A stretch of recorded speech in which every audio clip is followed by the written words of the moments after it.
আমার নাম অঞ্জলি। আমি রুমে বসে বিশ্রাম নিতেছিলাম। কিছু সময় পরে শুয়ে পড়লাম। হঠাৎ মনে হলো কেউ আমার পাশে শুয়ে আছে। চোখ খুলতেই দেখি শ্বশুর আমার পাশে শুয়ে আছেন। তাকে দেখে আমি হতবাক হয়ে গেলাম।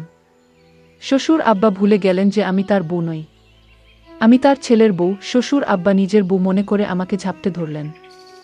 আমি তাড়াতাড়ি নিজেকে মুক্ত করার চেষ্টা করলাম আর বললাম, বাবা আমি আম্মু নই। কিন্তু তিনি নিজের আবেগে মগ্ন ছিলেন। এত বয়সে এসে তার এই উত্তেজনা দেখে আমি হতবাক হয়ে গেলাম। তারপর তিনি আমার হাত ধরে টেনে নিলেন। তারপর শ্বশুর বললেন, আমি তোমার সৌন্দর্য দেখে মুগ্ধ হয়েছি। আমি বললাম, বাবা আপনি কি করছেন?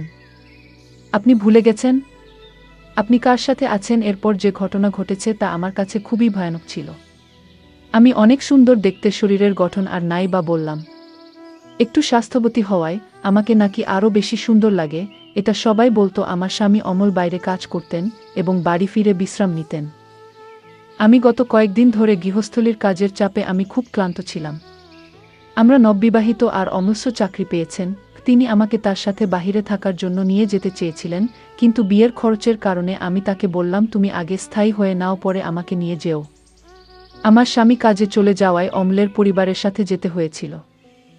শ্বশুর বাড়ির সবাই অন্য শহরে থাকতেন। এই বাড়িটি অমলের নামে ছিল এবং আমাদের বিয়ের পর অমল এটি কিনেছিল। বিয়ের এক সপ্তাহ পরে শ্বশুর শাশুড়ি আমাকে আমাদের বাড়ি থেকে আমাকে নিয়ে যান এবং তাদের সাথে থাকতে বলেন। আমি যাওয়ার পর আমার ননদ খোঁটা দেয় ওই বাড়ি ছেড়ে চলে যান। আজ অমল বাহিরে আর আমিও একা।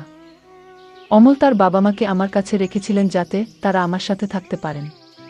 অনেক জার্নি করে ক্লান্ত হয়ে রেল স্টেশন থেকে ফিরে আমি রুমে বিশ্রাম নিতে গিয়ে শুয়ে পড়লাম। হঠাৎ মনে হলো কেউ আমার পাশে শুয়ে আছে। আমার আতঙ্কে চোখ খুলতেই দেখি শ্বশুর আমার পাশে শুয়ে আছেন। তাকে দেখে আমি অবাক হয়ে গেলাম। আমি উঠতে চাইলাম, তিনি আমাকে ঝাপটে ধরলেন আর বললেন, রানী তুমি খুব আরামে ঘুমাও। আমার শাশুড়ির নাম ছিল রানী। আমি তাড়াতাড়ি বললাম, বাবা আমি আম্মু নই, আমি অঞ্জলি, আপনার ছেলে অমলের বউ। তারপর দরজার কাছে গিয়ে আওয়াজ করতে লাগলাম। শ্বশুরের এই সব আচরণ আমার কাছে খুব অদ্ভুত লাগছিল। হঠাৎ আমার শাশুড়ি ঘরে ঢুকে জানতে চাইলেন, বৌমা তোমার শ্বশুর এখানে কি করছেন? এরপর আমি চুপ করে রইলাম। তখন আমার শাশুড়ি বিব্রত হয়ে বললেন, তোমার শ্বশুর স্মৃতিহারা রোগে ভুগছেন, তাই হয়তো ভুল করে এখানে এসেছে। আমার শ্বশুরের নাকি মাথায় সমস্যা ছিল। এই কথা শুনে আমি তখনই স্বস্তি পেলাম। শ্বশুরের ভুল বোঝার কারণে এই ঘটনা ঘটেছে, যা আমার কাছে ভয়ানক ছিল।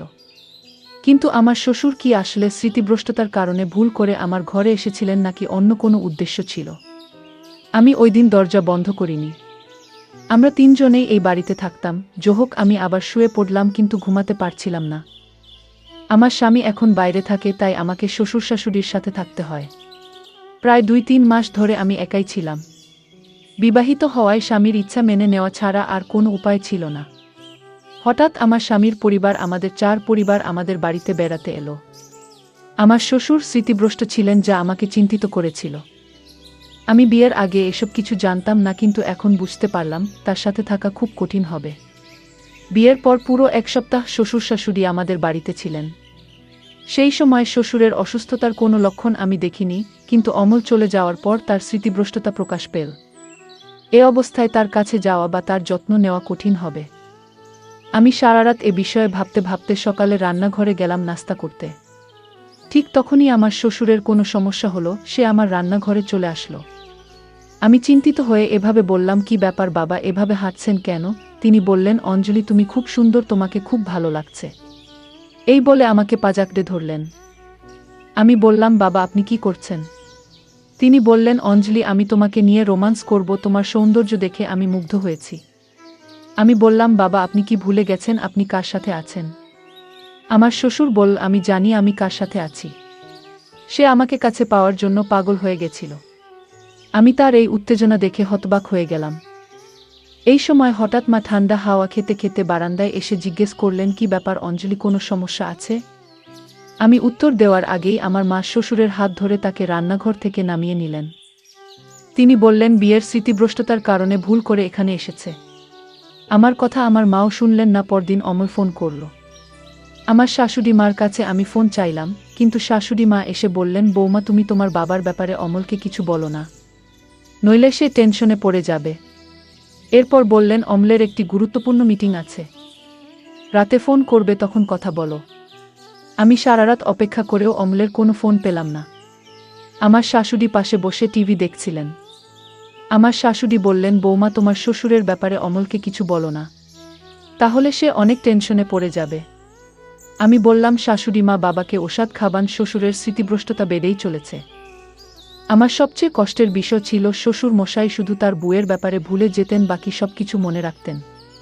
আমি অনেক সময় ইচ্ছাকৃতভাবে তার ব্যক্তিগত জিনিস লুকিয়ে রাখতাম, কিন্তু সেগুলো তিনি সব মনে রাখতেন। শ্বশুর শুধু তার বুকে ভুলে যেতেন। শ্বশুর যদি ইচ্ছাকৃতভাবে না করতেন, তবে তাকে সহায় করতাম। স্বামী চলে যাওয়ার পরে 3 মাস অনেক কষ্টে শ্বশুর শাশুড়ির সাথে কাটিয়েছি। রুমের দরজা বন্ধ করে ঘুমাতাম এবং সারাদিন শ্বশুরের মুখোমুখি না হওয়ার চেষ্টা করতাম। একদিন দুপুরে তালা লাগাতে গিয়ে দেখলাম দরজাটা ভাঙ্গা। আমি চিন্তা করলাম, এটা কি করে সম্ভব? কারণ সকাল পর্যন্ত দরজার তালা ঠিক ছিল, রাতে আমি কিভাবে ঘুমাবো? এই ভাঙ্গা দরজা দিয়ে যে কেউ ঢুকতে পারে। তাই আমি কাউকে কিছু না বলে আমার বাবার বাড়িতে চলে আসলাম। কিছুদিন পর অমল ছুটিতে বাসায় আসলো এবং আমাদের বাড়িতে আসলো। আমি অমলকে সব খুলে বললাম। অমল আমাকে তার সাথে তার চাকরির স্থানে নিয়ে গেলেন আর আমাকে বললেন তার বাবার ব্যাপারে কাউকে কিছু না বলার জন্য, কারণ অমলের বাবা আমাকে কাছে পাওয়ার জন্য এই নাটক করেছিল। আর আমার শাশুড়ি আমার শ্বশুরের চাহিদা না মিটাতে পেরে শ্বশুরকে সহযোগিতা করত। আমি আর অমল তারপর থেকে আর কখনো বাড়িতে যাইনি। এখন আমরা খুব সুখে আছি। প্রিয় দর্শক, এই গল্প থেকে আমরা একটি গুরুত্বপূর্ণ শিক্ষা নিতে পারি। সব সদস্যদের প্রতি যত্নশীল এবং সম্মানজনক আচরণ অত্যন্ত জরুরি। মানসিক অসুস্থতা থাকলে বিশেষভাবে ধৈর্য ও সহানুভূতি প্রদর্শন করা উচিত। আর যদি কেউ আমার শ্বশুরের মতো হয়, তাহলে তার থেকে দূরে থাকা ভালো। সব বাড়িতে নিরাপত্তা অচেতনতা বজায় রাখা অতি জরুরি। বিশেষ করে বয়স্ক সদস্যদের সাথে আচরণের ক্ষেত্রে গুরুত্বপূর্ণ ভূমিকা পালন করা উচিত।